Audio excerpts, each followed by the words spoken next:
बिस्मिल्लाहिर्रहमानिर्रहीम। सामईन किराम व नाज़रीन एज़ाम, मैं आप लोगों की खिदमत में एक वीडियो शेयर कर रहा हूँ जो 2-3 दिनों से वायरल हो रही है। एक बहन ने दर्द भरे अंदाज में अपनी बातें पेश की हैं। हम उस वीडियो को देखें और सुनें और उस दर्द को अपने अंदर भी महसूस करें। हम उस बहन के लिए क्या ताउन कर सकते हैं?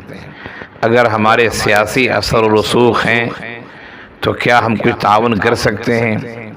वकला तक अगर हमारी ये बात पहुंचती है तो आप कानूनी एतबार से क्या ताउन कर सकते हैं? जेल के ज़िम्मेदारों से अगर आपके ताल्लुकात हैं तो आप क्या सहूलत पेश कर सकते हैं? आप अगर ट्विटर चलाते हैं तो ट्विटर पर ट्रेंड चलाएं। आप इस तरीके से आपसे जो हो सकता है आप करें। कुछ न हो सकता हो तो कम अज़ कम रात की तन्हाई में, रात के आखिर पहर में, तहज्जुद के वक्त 2 रकात नमाज पढ़ के अपने हाथों को उठाकर आप और हम दुआ तो कर सकते हैं अपने इस भाई के लिए। और इस भाई की तरह न जाने कितने ऐसे भाई हैं जो नाकरदह जुर्म की वजह से, नाकरदह जुर्म की सज़ा पा रहे हैं। वो अल्लाह ताला इस बहन के दर्द को हमें समझने की तौफीक दे और हम से जो ताउन हो सके हम ताउन करें और इस मुसीबत से अपने खालिद सैफी भाई और दीगर भाई जो भी अफराद हों उनके लिए हम जो कर सकते हैं हमें करना चाहिए। मुल्क के कानून ने, मुल्क के संविधान ने, मुल्क के उसूल व ज़वाबित ने हमें बहुत सारे इख्तियारात दिए हैं। हम अपने वसाइल इख्तियार करें और अपने वसाइल को इस्तेमाल करते हुए जो हो सकता हो हमें ताउन करना चाहिए। ज़रा वीडियो देखें और सुने और फिर उस कर्ब को, उस बेचैनी को, उस दर्द को आप भी अपने अंदर ज़रूर महसूस करेंगे। ये मुझे पूरी उम्मीद है। मैंने भी जब इस वीडियो को देखा और सुना तो मेरी आंखों से भी आंसू टपक पड़े। मैंने सोचा कि मुझसे भी जो हो सके ज़रा मैं शेयर करूं और बात को आगे बढ़ाऊं। अल्लाह हमारे भाइयों को, मुसलमानों को, इंसानों को मसाइब से, मुश्किलात से नजात दे दे। आमीन। वीडियो मुलाहिदा करें। जैसा कि आप सब हमारी परेशानी के बारे में तो जानते ही हैं, पर आज जिस वजह से मैं ये वीडियो बना रही हूँ वो मेरे लिए बहुत ज़रूरी हो गया है कि मैं वीडियो के माध्यम से आप सबके सामने आऊँ। चाहती तो मैं लिख भी सकती थी, पर लिखने का इतना कोई असर होता नहीं है क्योंकि आप लोग हमारी फीलिंग्स नहीं समझ पाते हैं, लिखने में क्या फीलिंग्स है। अभी थोड़ी देर पहले खालिद का कॉल आया था। खालिद का 2-3 दिन से कॉल नहीं आ रहा था। मैं बहुत परेशान थी कि उनका कॉल क्यों नहीं आया। ये एक 5 मिनट कॉल होता है, मैं बहुत क्लियर करके सबको बता रही हूँ। 5 मिनट कॉल होता है जो कि जेल अथॉरिटी की तरफ से ही आता है। तो 2-3 दिन से वो कॉल नहीं आ रहा था, तो मैं इस वजह से परेशान थी कि क्यों नहीं आ रहा, कैसे नहीं आ रहा। हो सकता है फ़ोन ख़राब हो, कई बार जेल का फ़ोन ख़राब होता है तो 3-3, 4-4 दिन, 5-5 दिन फ़ोन नहीं आता। पर आज जब उनका फ़ोन आया तो वो बहुत घबराए हुए थे।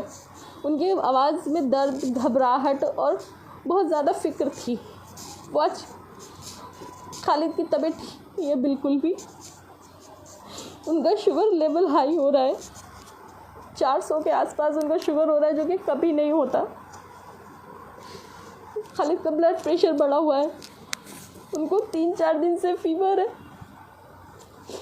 कल रात से वॉमिटिंग है, लूज मोशन लगे हुए, 3-4 दिन से उन्होंने कुछ खाया नहीं है। जेल की कैंटीन में कुछ नहीं मिल रहा और जेल का खाना खाने लायक नहीं होता। बहुत तकलीफ में वो,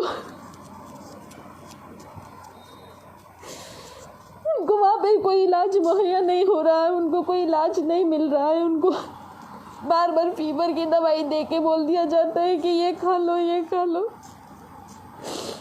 कोई दवाई नहीं है, कोई तबीयत उनकी देख रेख के लिए कोई नहीं है, कोई डॉक्टर, हॉस्पिटल जो भी उन लोगों ने जेल के अंदर बना रखे हैं वहाँ पे कुछ भी नहीं है। कोई इंसान इतनी तकलीफ में है कि अब कुछ कर भी नहीं सकते हम लोग उनके लिए। जेल अथॉरिटी से रिक्वेस्ट है कि प्लीज़ मेरे हस्बैंड को इलाज मुहैया करवा दीजिए प्लीज़। और कुछ नहीं चाहिए हमें आपसे। मेरे लिए मेरे शौहर के अलावा कुछ भी नहीं है दुनिया में। अगर उन्हें कुछ हो गया तो हम लोग भी जीते जी मर जाएंगे। ये बहुत तबीयत खराब है। प्लीज़ आप सबसे रिक्वेस्ट है कि उनके लिए आवाज़ उठाए, उनके लिए लिखे ताकि उनको अच्छे से इलाज मिल सके। शायद 2.5 साल में खालिद ने इस तरीके से मुझसे बात करी होगी। अगर मुझे कुछ हो जाए तो बच्चों का ख्याल रखिए। आप सबसे दुआ की गुजारिश है, मेरे शौहर के लिए लिखिए, आवाज़ उठाइए। मुझे और कुछ नहीं चाहिए, उनको इलाज मिल जाए, अच्छे से इलाज मिल जाए, बस इतना ही चाहती हूँ मैं। सबसे रिक्वेस्ट है कि आवाज़ उठाइए।